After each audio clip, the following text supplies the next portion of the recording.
Yo, what's up, everybody? It is Thursday, March 23rd, and we had a little bit of a market rebound. We had a nice market rebound earlier, which I sent out a video, and then comments from Yellen initially pushed the market down, and then she revised her comments. I don't know. That's what I read. But listen, I'm gonna be perfectly honest with you guys that I am, and it's very rare that I say, that sounds arrogant. Let me just say this. I am baffled by what is going on with bank stocks right now for several reasons. Number one, I understand, and you guys understand, that for a long time I've been pounding the table on owning bank stocks. So, obviously I look like a fool. I look like an idiot because we see what is going on. But I was saying that the rebound in economic activity, the rise in interest rates, the interest being paid to banks on reserves that the Fed is paying, all that stuff. I was just saying, like, that's just, basically giving money to the banks as additions to their capital. I've been seeing positive trends in bank assets, although I know that securities have been under massive liquidation because of Fed rate hikes, so banks have been dumping treasuries. But nevertheless, over the period of time that the Fed has been raising interest rates, and we saw this, very significant liquidation of securities by the banks. That would include treasuries, MBS, agency securities, non-MBS, which would include certain kinds of equities that are more like preferred stocks. Very, very significant liquidation. In spite of that, over this period of time, we had 9 rate hikes already. We've seen $115 billion increase in bank assets, primarily that came from loans. But here's the thing that I'm baffled about. If you look at bank residual, okay, the Fed lists this in its H.8 release every Friday afternoon. Okay, bank residual.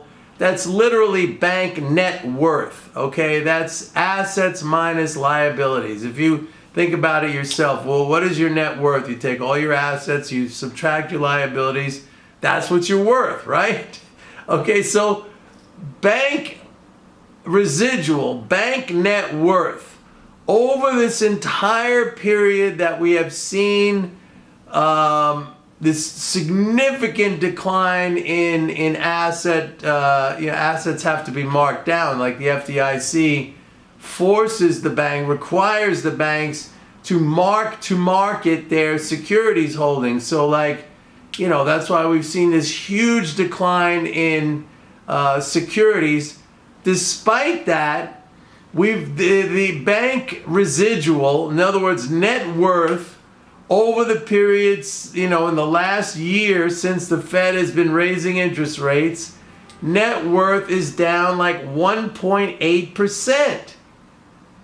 1.8%. And that, by the way, that it's still very close to an all-time high. It's down less than 2%. Now, if we want to do a comparison, okay, we can go back to 2008, when we had the Lehman crisis and the great financial crash, the GFC. And in that period of time, bank residual dropped by 12%. In other words, we're seeing now what happened in the great financial crash was 6 times worse than what we are seeing right now with the banks, okay, in terms of their capital, their net worth. But yet these stocks, now we're starting to see market action in these stocks. These stocks are trading like all these banks are going out of business. And I'm not just talking about regional banks anymore. Like with the exception of JP Morgan, which has seen a pretty good haircut from the recent highs. I mean, if you look at Wells Fargo, if you look at Bank of America, if you look at Citi, I mean, these are big, major money center banks. And they're all getting whacked. And we're talking about a 1.8% decline in overall bank capital.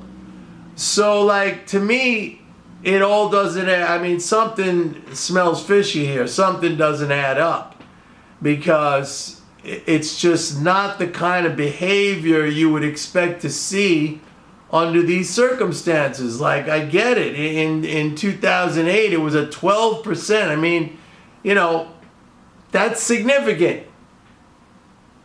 You know, I mean, if you're worth, I don't know, $100,000 and you lose $12,000, you know, you might feel that. I mean, but if you're worth $100,000 and you lose $1,800, I mean, is that going to trigger the same reaction as losing $12,000? If that's their net worth? It doesn't make any sense to me. The only explanation that I could come up with, unless I'm missing something, unless there's something like behind the scenes going on. And the other thing, I didn't even mention the fact that, like, right now, you know, we're seeing monthly fiscal flow, leading spending flows of over 600 billion. I mean, if you go back to the great financial crash, and that was George W. Bush presidency, you know, we were seeing monthly leading government spending flows of 300 billion. So we got more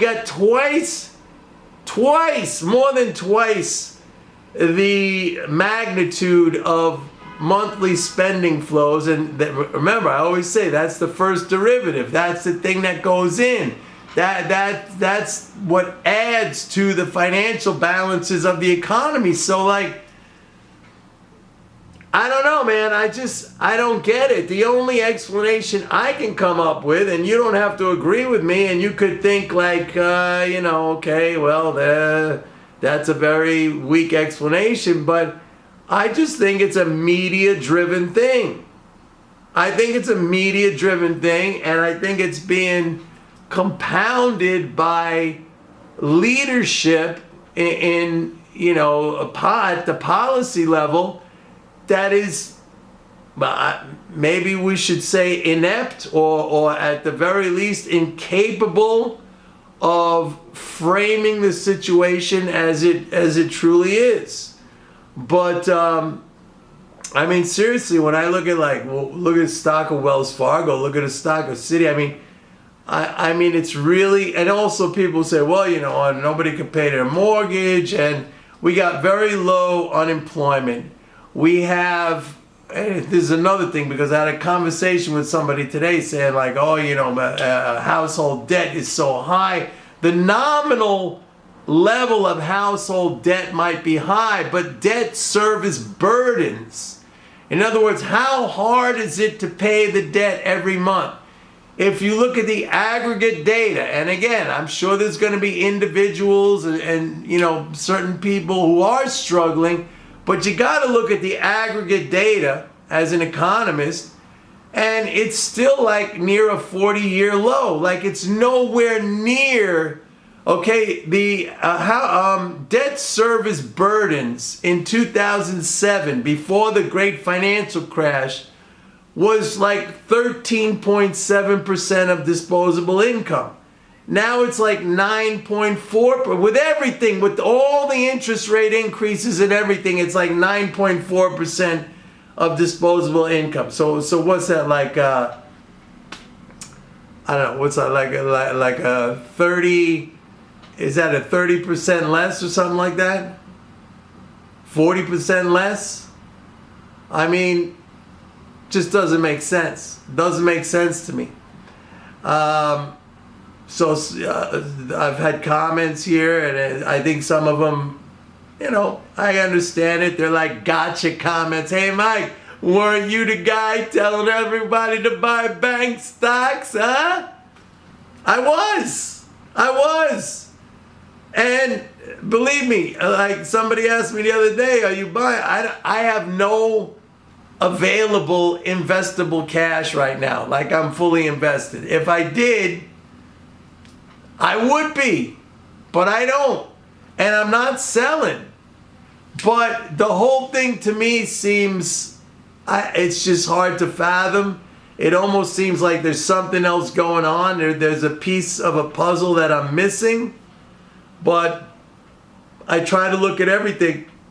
And anyway, I can't figure it out. I just cannot figure it out. Like people have been freaked out by the media, and I think, you know, and maybe SVB, that bank in Silicon Valley Bank, maybe that was a unique situation, and it you know, people's psyches can get triggered by things, and it can cause mass, I mean, you know, just mass behavior. We've seen this, and it doesn't only apply to banking, it applies just to society in general, to human behavior. So that's all I can tell you from an economics and a banking point of view. You know, it would be probably helpful if the Fed stops raising interest rates. But like I said, even with those rate hikes, I mean, you had a 1.8% drop basically in bank net worth. Again, if you're worth $100,000, assets, your assets minus liabilities, and it drops to, you know, 1.8, 98.2 thousand. I don't even think the credit agencies are gonna like make that much of a change in your you know, in your score.